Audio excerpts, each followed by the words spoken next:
Hi, welcome back to Born to be Wild. Today we're going to be carrying on with Harry Potter and the Philosopher's Stone.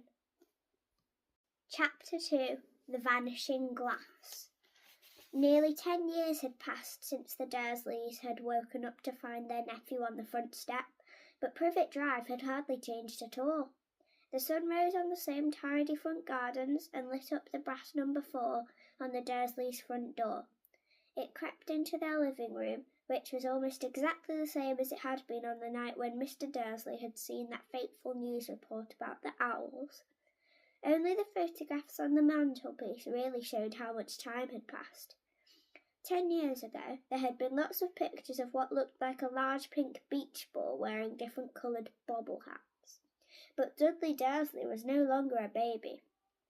And now the photographs showed a large blonde boy riding his first bicycle on a roundabout at the fair, playing a computer game with his father, being hugged and kissed by his mother, and being hugged and kissed by his mother. The room held no sign at all that another boy lived in the house too. Yet Harry Potter was still there, asleep at the moment, but not for long. His Aunt Petunia was awake, and it was her shrill voice which made the first noise of the day. "Get up! Now!" Harry woke with a start. His aunt rapped on the door again. "Up!" she screeched. Harry heard her walking towards the kitchen, and then the sound of the frying pan being put on the cooker. He rolled back onto his back and tried to remember the dream he had been having. It had been a good one. There had been a flying motorbike in it. He had had a funny feeling he'd had the same dream before. His aunt was back outside the door. "Are you up yet?" she demanded. "Nearly," said Harry. "Well, get a move on. I want you to look after the bacon. And don't you dare let it burn. I want everything perfect on Dudley's birthday." Harry groaned. "What did you say?" His aunt snapped through the door. Nothing. Dudley's birthday? How could he have forgotten? Harry got slowly out of bed and started looking for socks. He found a pair under his bed, and after pulling a spider off one of them, put them on. Harry was used to spiders, because the cupboard under the stairs was full of them, and that was where he slept. When he was dressed, he went down the hall into the kitchen. The table was almost hidden beneath all Dudley's birthday presents. It looked as though Dudley had got the new computer he wanted, not to mention the second television and the racing bike. Exactly why Dudley wanted a racing bike was a mystery to Harry, as Dudley was very fat and hated exercise, unless, of course, it involved punching somebody. Dudley's favourite punch bag was Harry, but he couldn't often catch him. Harry didn't look it, but he was very fast. Perhaps it had something to do with living in a dark cupboard, but Harry had always been small and skinny for his age. He looked even smaller and even skinnier than he really was, because all he had to wear were old clothes of Dudley's, and Dudley was about 4 times bigger than he was. Harry had a thin face, knobbly knees, black hair and bright green eyes. He wore round glasses held together with a lot of sellotape because of all the times Dudley had punched him on the nose. The only thing Harry liked about his own appearance was a very thin scar on his forehead, which was shaped like a bolt of lightning. He had had it as long as he could remember, and the first question he could ever remember asking his Aunt Petunia was how he had got it. "In the car crash where your parents died," she had said, "and don't ask questions." Don't ask questions. That was the first rule for a quiet life with the Dursleys. Uncle Vernon entered the kitchen as Harry was turning over the bacon. "Comb your hair," he barked, by way of a morning greeting. About once a week, Uncle Vernon looked over the top of the newspaper and shouted that Harry needed a haircut. Harry must have had more haircuts than the rest of the boys in his class put together, but it made no difference. His hair simply grew that way, all over the place. Harry was frying eggs by the time Dudley arrived in the kitchen with his mother. Dudley looked a lot like Uncle Vernon. He had a large pink face, not much neck, small watery blue eyes, and thick blonde hair that lay smoothly on his thick fat head. Aunt Petunia often said that Dudley looked like a baby angel. Harry often said that Dudley looked like a pig in a wig. Harry put the plates of egg and bacon on the table, which was difficult as there wasn't much room. Dudley, meanwhile, was counting his presents. His face fell. 36, he said, looking up at his mother and father. That's 2 less than last year. Darling, you haven't counted Auntie Marge's presents, see? It's here under this big one from Mummy and Daddy. All right, 37 then, said Dudley, going red in the face. Harry, who could see a huge Dudley tantrum coming on, began wolfing down his bacon as fast as possible in case Dudley turned the table over. Aunt Petunia obviously sensed danger too, because she said quickly, "We'll buy you another 2 presents while we're out today. How's that, Popkin? 2 more presents, is that all right?" Dudley thought for a moment. It looked like hard work. Finally, he said slowly, "So I'll have 39 sweetums," said Aunt Petunia. "Oh." Dudley sat down heavily and grabbed the nearest parcel. "All right then." Uncle Vernon chuckled. Little Tyke wants his money's worth, just like his father. "Attaboy, Dudley," he ruffled Dudley's hair. At that moment, the telephone rang and Aunt Petunia went to answer it, while Harry and Uncle Vernon watched Dudley unwrap the racing bike, a sign camera, a remote control aeroplane, 16 new computer games, and a video recorder. He was ripping the paper off a gold wristwatch when Aunt Petunia came back from the telephone looking both angry and worried. "Bad news, Vernon," she said. "Mrs. Figg's broken her leg. She can't take him." She jerked her head in Harry's direction. Dudley's mouth fell open in horror, but Harry's heart gave a leap. Every year on Dudley's birthday, his parents took him and a friend out for the day, to adventure parks, hamburger bars, or the cinema. Every year, Harry was left behind with Mrs. Figg, a mad old lady who lived 2 streets away. Harry hated it there. The whole house smelled of cabbage, and Mrs. Figg made them look at all the photographs of cats she'd ever owned. "Now what?" said Aunt Petunia, looking furiously at Harry as though he'd planned this. Harry knew he ought to feel sorry that Mrs. Figg had broken her leg, but it wasn't easy when he reminded himself it would be a whole year before he had to look at Tibble, Snowy, Mr. Paws and Tufty again. We could phone Marge, Uncle Vernon suggested. "Don't be silly, Vernon, she hates the boy." The Dursleys often spoke about Harry like this, as though Harry wasn't there, or rather as though he was something very nasty that couldn't understand them, like a slug. What about what's-her-name, your friend, Yvonne? On holiday in Majorca, snapped Aunt Petunia. "You could just leave me here," Harry put in hopefully. He'd be able to watch what he wanted on television for a change, and maybe even have a go on Dudley's computer. Aunt Petunia looked as though she'd just swallowed a lemon. "And come back to find the house in ruins," she snarled. "I won't blow up the house," said Harry, but they weren't listening. "I suppose we could take him to the zoo," said Aunt Petunia slowly. "And leave him in the car." "That car's new, he's not sitting in it alone." Dudley began to cry loudly. In fact, he wasn't really crying. It had been years since he'd really cried, but he knew that if he screwed up his face and wailed, his mother would give him anything he wanted. "Dinky Diddy Dums, don't cry. Mummy won't let him spoil your special day," she cried, flinging her arms around him. "I don't want him to come," Dudley yelled between huge pretended sobs. "He always spoils everything." He shot Harry a nasty grin through the gap in his mother's arms. Just then the doorbell rang. "Oh, good Lord, they're here," said Aunt Petunia frantically, and a moment later Dudley's best friend, Piers Polkiss, walked in with his mother. Piers was a scrawny boy with a face like a rat.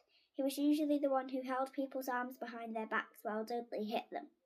Dudley stopped pretending to cry at once. Half an hour later, Harry, who couldn't believe his luck, was sitting in the back of the Dursleys' car with Piers and Dudley, on the way to the zoo for the first time in his life. His aunt and uncle hadn't been able to think of anything else to do with him, but before they'd left, Uncle Vernon had taken Harry aside. "I'm warning you," he had said, putting his large purple face right up close to Harry's. "I'm warning you now, boy. Any funny business, anything at all, and you'll be in that cupboard from now until Christmas." I'm not going to do anything, said Harry. Honestly. But Uncle Vernon didn't believe him. No one ever did. The problem was, strange things often happened around Harry, and it was no good just telling the Dursleys that he didn't make them happen. Once, Aunt Petunia, tired of having Harry come back from the barber's looking as though he hasn't been at all, had taken a pair of kitchen scissors and cut his hair so short he was almost bald, except for his fringe, which she left to hide that horrible scar. Dudley had laughed himself silly at Harry. He spent a sleepless night imagining school the next day, where he was already laughed at for his baggy clothes and sellotaped glasses. Next morning, however, he had got up to find his hair exactly as it had been before Aunt Petunia had sheared it off. He had been given a week in his cupboard for this, even though he had tried to explain that he couldn't explain how it had grown back so quickly. Another time, Aunt Petunia had been trying to force him into a revolting old jumper of Dudley's, brown with orange bobbles. The harder she tried to pull it over his head, the smaller it seemed to become, until finally it might have fitted a glove puppet, but it certainly wouldn't fit Harry. Aunt Petunia had decided it must have shrunk in the wash, and to his great relief, Harry wasn't punished. On the other hand, he'd got into no terrible trouble for being found on the roof of the school kitchens. Dudley's gang had been chasing him as usual when, as much to Harry's surprise as anyone else's, there he was sitting on the chimney. The Dursleys had received a very angry letter from Harry's headmistress telling them Harry had been climbing school buildings. But all he tried to do was, as he shouted at Uncle Vernon through the locked door of his cupboard, was jump behind the big bins outside the kitchen doors. Harry supposed that the wind must have caught him in mid-jump. But today nothing was going to go wrong. It was even worth being with Dudley and Piers to be spending the day somewhere that wasn't school, his cupboard, or Mrs. Figg's cabbage-smelling living room. While he drove, Uncle Vernon complained to Aunt Petunia. He liked to complain about things. People at work, Harry, the council, Harry, the bank, and Harry were just a few of his favourite subjects. This morning it was motorbikes. Roaring along like maniacs, the young hoodlums, he said as a motorbike overtook them. I had a dream about a motorbike, said Harry, remembering suddenly. It was flying. Uncle Vernon nearly crashed into the car in front. He turned right around in his seat and yelled at Harry, his face like a gigantic beetroot with a moustache. Motorbikes don't fly! Dudley and Piers sniggered. I know they don't, said Harry. It was only a dream. But he wished he hadn't said anything. If there was one thing the Dursleys hated even more than asking his questions, it was talking about anything acting in a way it shouldn't, no matter if it was a dream or even in a cartoon. They seemed to think he might get dangerous ideas. It was a very sunny Saturday, and the zoo was crowded with families. The Dursleys bought Dudley and Piers large chocolate ice creams at the entrance, and then, because the smiling lady in the van had asked Harry what he wanted before they could hurry him away, they bought him a cheap lemon ice lolly. It wasn't bad either, Harry thought, licking it as they watched a gorilla scratching its head and looking remarkably like Dudley, except that it wasn't blonde. Harry had the best morning he'd had in a long time. He was careful to walk a little way apart from the Dursleys so that Dudley and Piers, who were starting to get bored with the animals by lunchtime, wouldn't fall back to their favourite hobby of hitting him. They ate in the zoo restaurant, and when Dudley had a tantrum because his knickerbocker glory wasn't big enough, Uncle Vernon bought him another one, and Harry was allowed to finish the first. Harry felt afterwards that he should have known it was all too good to last. After lunch, they went to the reptile house. It was cool and dark in there. In here, with lit windows all along the walls. Behind the glass, all sorts of lizards and snakes were crawling and slithering over bits of wood and stone. Dudley and Piers wanted to see huge, poisonous cobras and thick, man-crushing pythons. Dudley quickly found the largest snake in the place. It could have wrapped its body twice around Uncle Vernon's car and crushed it into a dustbin, but at the moment it didn't look in the mood. In fact, it was fast asleep. Dudley stood with his nose pressed against the glass, staring at the glistening brown coils. Make it move, he whined at his father. Uncle Vernon tapped on the glass, but the snake didn't budge. Do it again, Dudley ordered. Uncle Vernon rapped on the glass smartly with his knuckles, but the snake just snoozed on. This is boring, Dudley moaned. He shuffled away. Harry moved in front of the tank and looked intently at the snake. He wouldn't have been surprised if it had died of boredom itself. No company except people drumming their fingers on the glass, trying to disturb it all day long. It was worse than having a cupboard as a bedroom, where the only visitor was Aunt Petunia hammering on the door to wake you up. At least he got to visit the rest of the house. The snake suddenly opened its beady eyes. Slowly, very slowly, it raised its head until its eyes were on a level with Harry's. It winked. Harry stared. Then he looked quickly around to see if anyone was watching. They weren't. He looked back at the snake and winked too. The snake jerked its head towards Uncle Vernon and Dudley, then raised its eyes to the ceiling and gave Harry a look that said quite plainly, I get that all the time. I know, Harry murmured through the glass, though he wasn't sure the snake could hear him. It must be really annoying. The snake nodded vigorously. Where do you come from anyway? Harry asked.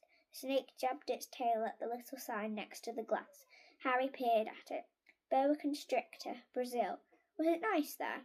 The boa constrictor jabbed its tail at the sign again, and Harry read on. This specimen was bred in the zoo. Oh, I see, so you've never been to Brazil. As the snake shook its head, a deafening shout behind Harry made both of them jump. Dudley! Mr. Dursley! Come and look at this snake! You won't believe what it's doing! Dudley came waddling towards them as fast as he could. Out of the way, you! He said, punching Harry in the ribs. Caught by surprise, Harry fell hard on the concrete floor. What came next happened so fast that no one saw how it happened. 1 second, Piers and Dudley were leaning right up close to the glass. The next, they had leapt back with howls of horror. Harry sat up and gasped. The glass front of the boa constrictor's tank had vanished. The great snake was uncoiling itself rapidly, slithering out onto the floor. People throughout the reptile house screamed and started running for the exits. As the snake slid swiftly past him, Harry could have sworn a low hissing voice said, Brazil, here I come. Thanks, amigo. The keeper of the reptile house was in shock. But the glass, he kept saying. Where did the glass go? The zoo director made Aunt Petunia a cup of strong sweet tea while he apologised over and over again. Piers and Dudley could only gibber. As far as Harry had seen, the snake hadn't done anything except snap playfully at their heels as it passed.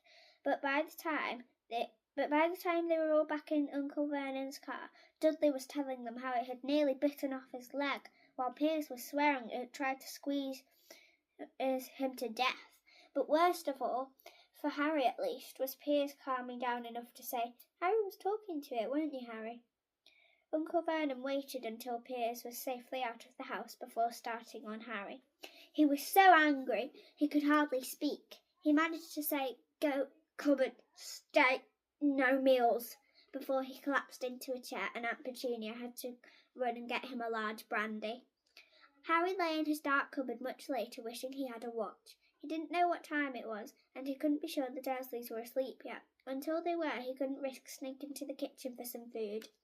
He'd lived with the Dursleys almost 10 years, 10 miserable years, as long as he could remember, ever since he'd been a baby and his parents had died in that car crash. He couldn't remember being in the car crash when his parents had died. Sometimes, when he strained his memory during long hours in his cupboard, he came up with a strange vision. A blinding flash of green light and a burning pain on his forehead.